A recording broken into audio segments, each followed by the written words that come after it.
ایک صحابی کی بیگم نے پیغام بھیجا، یا رسول اللہ میرا خامل مر رہا ہے، کلمہ نہیں پڑھ رہا۔ صحابی ہو کے کلمہ نہیں پڑھ رہا، کمال، صحابی۔ اب بھاگ کے گئے، ہم نے کہا بیٹا کلمہ پڑھ، پڑھوانے والے نبی، پڑھنے والا صحابی۔ کہا جی پڑھا نہیں جاتا، بول رہا ہے کلمہ نہیں پڑھا جا رہا۔ ہم نے کہا کیا ہو؟ کہا جی بس پڑھا نہیں جاتا۔ آپ نے فرمایا اس کے والدین میں کون زندہ ہے؟ کہا جی ماں زندہ ہے۔ تو آپ نے کہا اس کی ماں کو بلاؤ، اور ماں آ گئی۔ آپ نے فرمایا علقمہ کی ماں تو بیٹے سے ناراض تو نہیں؟ سننا بچوں، غور سے سننا، یہ بچیاں بھی غور سے سنو۔ کہا جی میں ناراض ہوں۔ کہا تجھے کیا ناراضگی ہے؟ ہائے، کہ یا رسول اللہ مجھے اس کے دین کا کوئی گلہ نہیں ہے، بہت نیک بچہ ہے، راتوں کو اٹھ کے تہجد پڑھتا ہے، نفلوں میں کھڑے ہو کے قرآن پڑھتا ہے، دن میں روزے رکھتا ہے، لیکن بس مجھ سے جب بولتا ہے تو بدتمیز ہو کے بولتا ہے، میرا دل چیر کے رکھ دیتا ہے جب مجھ سے بات کرتا ہے، بس مجھے اس کا دکھ درد ہے۔ آج تو ماؤں کی پٹائیاں کرتی ہے اولاد، وہاں صرف زبان کی تیزی، زبان کا لہجہ روکھا، کہ یا رسول اللہ بہت بدتمیز ہو کے بولتا ہے۔ آپ نے فرمایا معاف کرو گی؟ کہ جی نہیں چاہتا۔ آپ نے فرمایا میں آگ لگاؤں تو سفارش کرو گی؟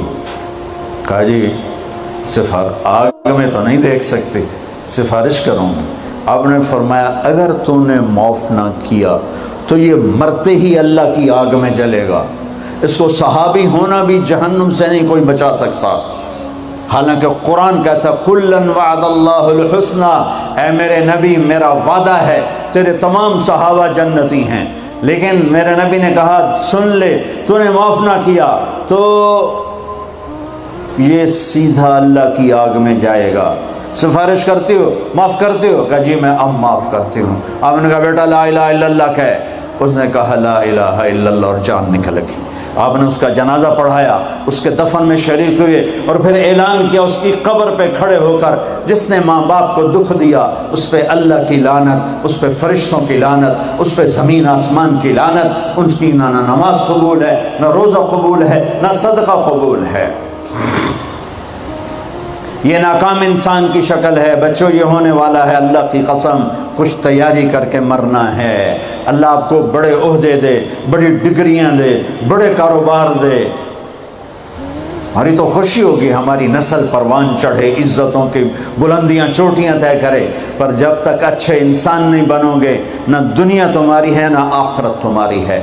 اور اچھے انسان کا معیار ہے میرے نبی پاک صلی اللہ علیہ وسلم کی مبارک پاکیزہ زندگی۔ اس کے بغیر کوئی انسان نہیں ہے جس کے اندر غلامی مصطفیٰ نہیں، غلامی محمد نہیں، عشق محمد نہیں، عشق رسول نہیں، جس کے اندر میرے نبی کا اتباع نہیں، وہ انسان کہلانے کے قابل نہیں ہے۔ اب ایک آدمی یوں ہو گیا، اس کی نیکیاں ایسے ہو گئیں تو اللہ کا اعلان ہوگا کامیاب ہو گیا، کامیاب ہو گیا، اسے جنت کے جوڑے پہناؤ، اسے جنت کا تاج پہناؤ۔ یہ جائے گا، یہ 5 فٹ کے قد میں، 6 فٹ کے قد میں، لیکن جب اللہ کہے گا کامیاب ہو گیا تو جنت کا جو ہائٹ ہے وہ 5 فٹ نہیں ہے، جنت کی ہائٹ 130 فٹ ہے۔ اللہ نے ہمیں جو بنایا، ہمارے باپ آدم کو جو بنایا اور ہماری اماں حوا کو جو بنایا، 130 فٹ۔ آپ سب بچے شاید جانتے ہوں گے یوسف علیہ السلام کو، یہ بچیاں بھی جانتی ہوں گی، یوسف علیہ السلام کو اللہ نے سب سے حسین بنایا، سب سے خوبصورت یوسف علیہ السلام۔ یہ بات بہت کم لوگوں کو معلوم ہوگی، سب سے حسین عورت حضرت حوا تھی، ہماری دادی حوا، سب سے حسین عورت، سب سے حسین عورت، ایسی حسین آج تک نہ ہوئی نہ ہوگی۔ دونوں کا قد 130 فٹ تھا۔ یہ ٹائم کے ساتھ ہم گھس کے نا یہ چھوٹے ہو گئے۔ ہمارے پنجاب میں قوم مراسی بڑے نازک ہوتے ہیں۔ اس ذمہ دار نے مراسی سے کہا میرے گھوڑے کی مالش کر۔ مراسی نے اپنی مالش کبھی نہیں کی تھی، گھوڑے کی کہاں سے کرتا؟ وہ خیر بیچارہ شروع ہو گیا، ذمہ دار گھر گیا، مراسی سو گیا، چور گھوڑا لے گئے۔ جب صبح اس کی آنکھ کھلی اس نے دیکھا گھوڑا تو ہے ہی نہیں،